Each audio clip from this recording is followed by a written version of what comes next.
Welcome to Minden, Nevada, just across the ridge from beautiful Lake Tahoe. Minden is world-renowned for its soaring conditions, and many records have been set here over the years. Today looks like a great day for a lesson. You're sitting in a state-of-the-art glider built for soaring. Today you'll get familiar with the features and flying characteristics of this sophisticated aircraft. The most obvious difference between a glider and a powered aircraft is its lack of an engine. To get in the air, you'll be towed aloft by another aircraft known as a tow plane or tug. Press Control-Shift-Y now to let the tow plane know you're ready for takeoff. Once you're moving, expect the glider to lift off much sooner than the tow plane. Be patient and just level out while the tow plane gains speed.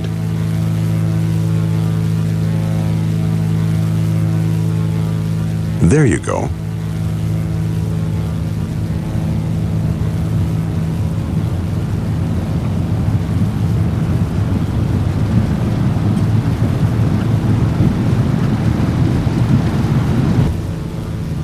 You're airborne. Level off until the tow plane is off the ground.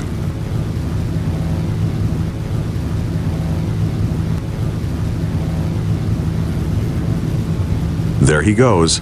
Just stay right behind the tow plane. Don't get too far above, below, or off to the side. If you're not careful, you can pull the tug off course. Done properly, he won't even know you're there.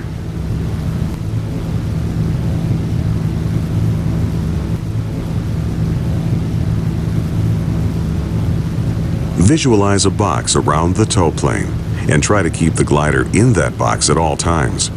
You'll know you're getting outside that box when you can see the sides, top, or bottom of the tow plane. It's best to stay just a bit high on the tow. The wake from the tow plane's wings flows downward, so staying high will keep you in smooth air. You've only paid for a tow to 2,500 feet above the ground, so he'll expect you to release at that height. That's about 7,200 feet on the altimeter. The tow rope release is the knob on the instrument panel. To release the rope, you can click it or press Shift-Y, but don't touch it until you're at altitude. That would make for an awfully short flight. Speaking of shorter than expected flights, there comes a time in every glider pilot's career when he doesn't make it back to the airfield as intended. Either through bad decision-making or lack of lift, he or she has to put the glider down in a field. This is called landing out. It's actually quite routine in cross-country soaring, but it's embarrassing nonetheless.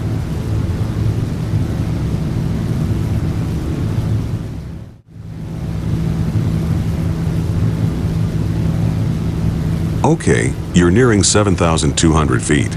Time to release from the tow rope. Pull the knob to release the rope. Then make a gentle right turn. Nicely done. Now level off and trim the glider to fly at 80 knots. Now that you're on your own and powerless, you'll need to find rising air to stay aloft. Keep flying straight and level, and I'll explain what to do next. Rising air, or lift, comes in a few different forms. The most common variety is a thermal. A thermal is simply a volume of air that's been heated by the sun and is hotter than the surrounding air. This causes it to rise into the sky in a column. On a sunny day, if you see a soaring bird flying in circles without flapping its wings, it's because it's found a thermal. This is exactly what you'll attempt to do. You'll generally find thermals rising above surfaces that absorb the sun's heat more than the surrounding terrain. Plowed fields, rock outcroppings, or concrete areas are always good bets. There's a large thermal over the fields just west of here. Head west so you can find some lift.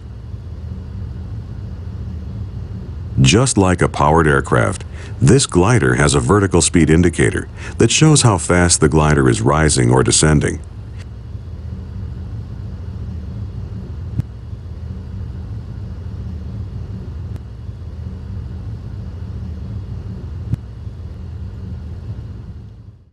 With these aids, as soon as you enter or exit a thermal, you'll know it.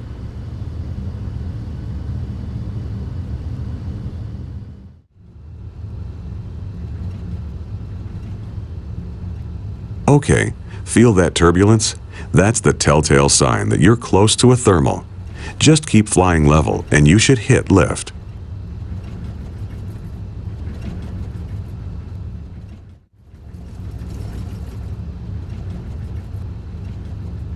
Ah, there it is. Now fly circles inside the thermal to keep gaining altitude.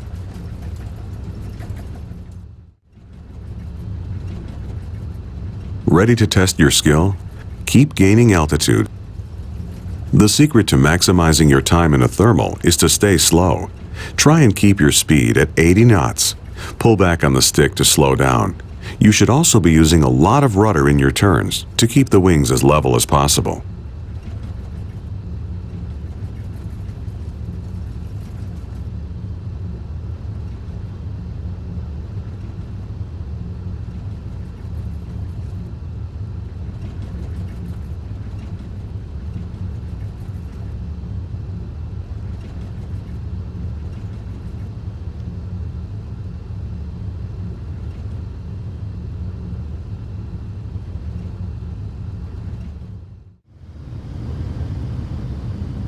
Now that you're familiar with thermals, it's time to explore another type of lift, ridge lift. Fly west towards the mountains.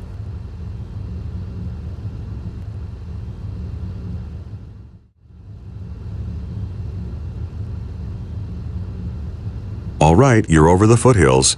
You should be feeling some lift soon.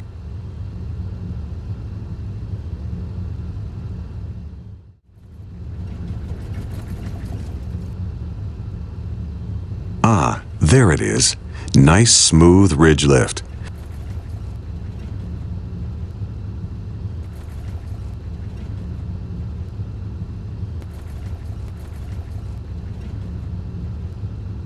Ridge lift occurs when the wind is blowing up and over a hill or a mountain. This generates an area of rising air or lift on the windward side of that hill. Instead of circling like you would in a thermal, to make the most of ridge lift, you'll fly a back and forth pattern in front of the hill. You'll gain altitude with every pass. There are some dangers associated with ridge lift. You're flying in close proximity to the mountains, so there's no room for error. Always turn away from the hill. There are also turbulent areas of downward moving air on the downwind sides of hills and mountains. This sinking air can drag you right into the hillside. So always stay on the side of the mountains that the wind is blowing from. Nicely done. Okay, take a rest and cruise for a bit. Head west over the ridge toward Lake Tahoe. Trim the glider to fly at 100 knots. You may encounter some sink on the other side of the ridge. Just head west. There's plenty of lift on the other side. The last type of lift to know about is wave lift. Wave lift is similar to ridge lift, except it occurs much higher up, above and behind the ridge line. When air is disturbed, it acts a lot like water and creates ripples and waves. As an air mass moves up and over a mountain range, it pushes the air above it up and out of the way. This disturbance causes a wave motion that can extend out many miles. This is wave lift. Keep in mind, though, that the air masses between the waves are sinking. Many soaring altitude and distance records have been set after finding a good wave. It's a rare day you find a good wave, and today the winds are just right. Just keep heading west and watch for smooth rising air.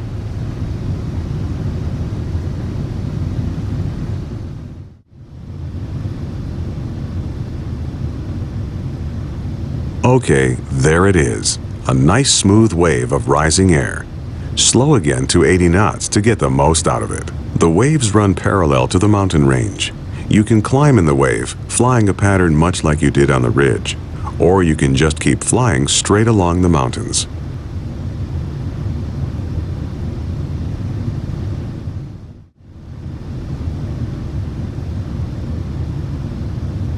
Ready to learn some more about this glider? To reduce lift in gliders is by using the spoilers, vertical plates on top of the wings that can be extended to spoil the lift and cause drag. Spoilers are generally used to slow the glider down for the descent and landing.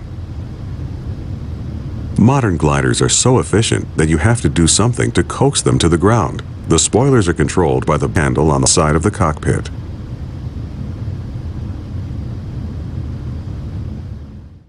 Well done. It's like magic, isn't it?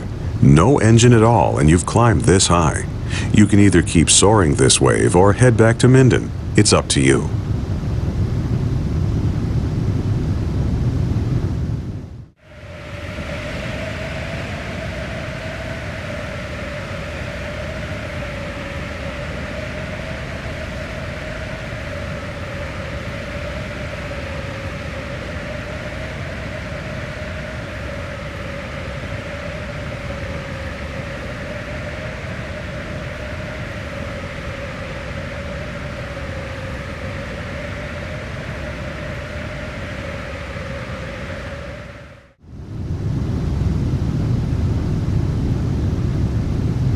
All right, almost home.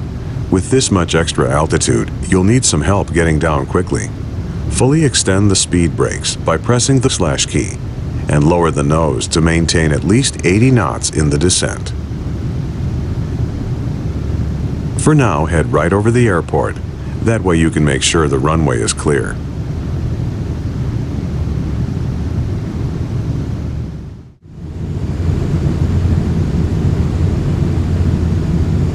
Approach the airport from the north and land on runway 12G. Use the grass strip so you're not in the way of powered aircraft. See that small grass strip next to runway 30? That's where you'll put it down. Looks clear. Go ahead and turn north.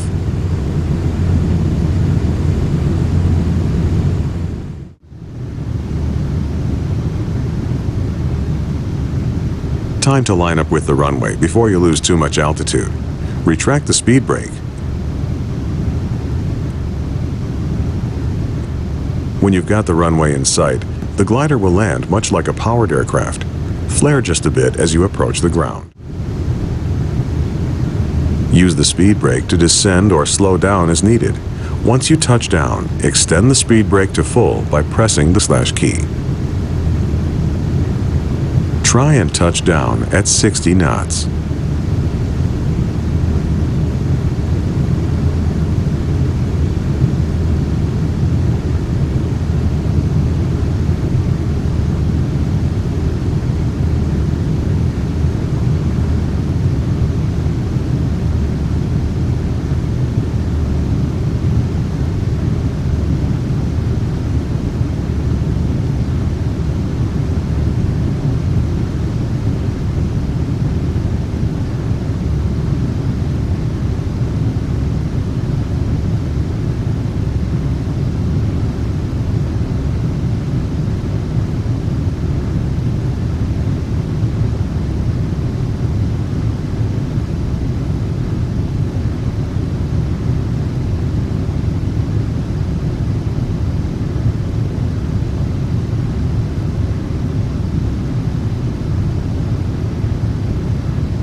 Touchdown.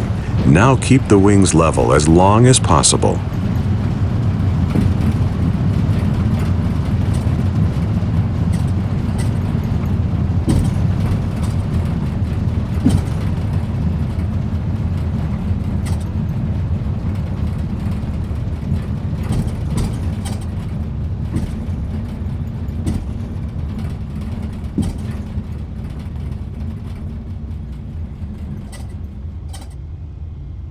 Very nice. Great flight today.